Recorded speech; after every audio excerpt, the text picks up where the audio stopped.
The problem of the plague. It's a rough time for a lot of people dealing with a global pandemic. And throughout human history, plagues have puzzled us and plagued us. They've caused problems in many ways. And when bad things happen to us, because we like to think we're good people, it causes us to wonder what is happening. Why is this coming to destroy my peace, my prosperity?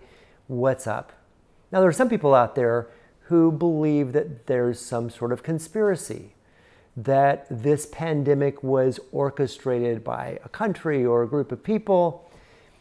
Who knows?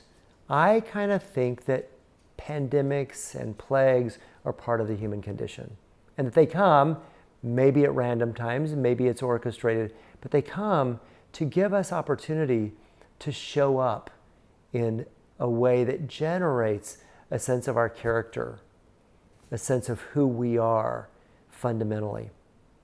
You know, in Bible times, there were often times of famine and plague. And sometimes God would use the famine or the plague to accomplish a purpose.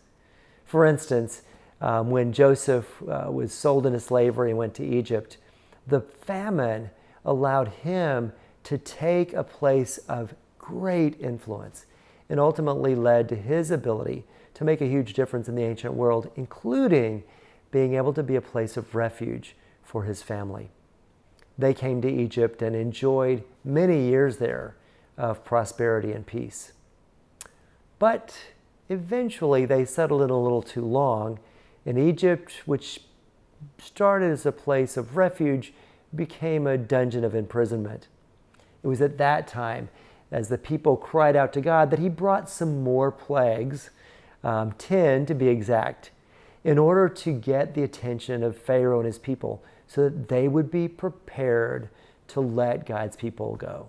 Not only to send them out of the country, but to send them out with lots of wealth and gifts. Well, interestingly enough, those plagues fell on Pharaoh and his people, but it wasn't long before the plague returned in the wilderness. As God's people sojourned from Egypt, they found themselves hungry and thirsty, complaining that they ever left Egypt, grumbling against God and against Moses, that their plight was worse now than it was before. How did God respond? With a plague.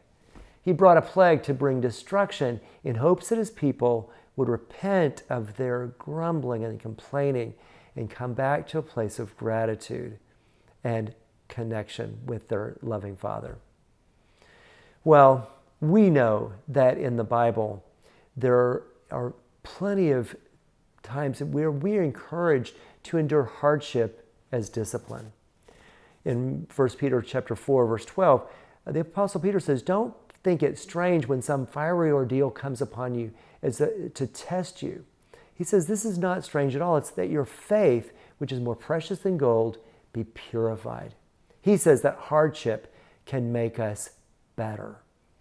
In James, the first chapter, James says we should count it all joy when we meet various adversity, because the testing of our faith produces steadfastness, and we should let steadfastness have its full effect, that we can be perfect, that we could gain wisdom and character. In my childhood, I remember thinking at times that I was, of all my friends, the most disadvantaged when it came to getting caught. It seemed that no matter what I did, I would get caught, even though my friends got off scot-free. I once staged a book drop in class, and when it came time for Miss Arnett, our 6th grade teacher, to stand and say, "What was the cause of that?" every eye went toward me. Yeah, I complained to God that I always got caught. But it was then he helped me realize that loving parents discipline their children. They don't let them get away with murder. They catch them, they call them up short when they step out of lines because they want them to learn to do life well. It occurred to me the other day that even though the United States has only 4% of the world's population, our figures for the pandemic were close to a quarter of the infections, and a huge number of deaths have occurred in our country. Does this mean God is out to get us, or that some conspiracy is targeted directly at our country? Well, I don't think we can say with certainty, but what we can say is that we can endure this hardship as discipline. We can take a look and see where we need to shift in our attitude. Are we grateful or are we complaining? Are we courageous or are we cowardly? Are we proud or are we humble? Have we been willing to repent and take responsibility for the things that we in our nation have done, which have not been loving and kind or just? The problem with the plague is huge. How do we respond in a time like this? There are lots of questions about how we can take responsibility personally and as a culture. But each of us has an opportunity in the face of this pandemic to ask ourselves, what is God's intention?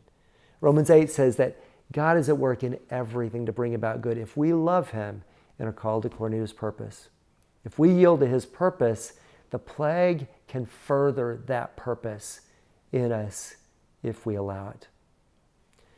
Rather than trying to figure out where this came from or where it's going, try daily to endure hardship well, to endure discipline, knowing that, as Hebrews 12 tells us, every good father disciplines the son he loves, and that we can think it joy even though in the moment it is painful. My desire for my life, for my wife, and for my family, my desire for you is that in the problem of the plague, we find God's promise true and we embrace His goodness even in the face of this bad thing.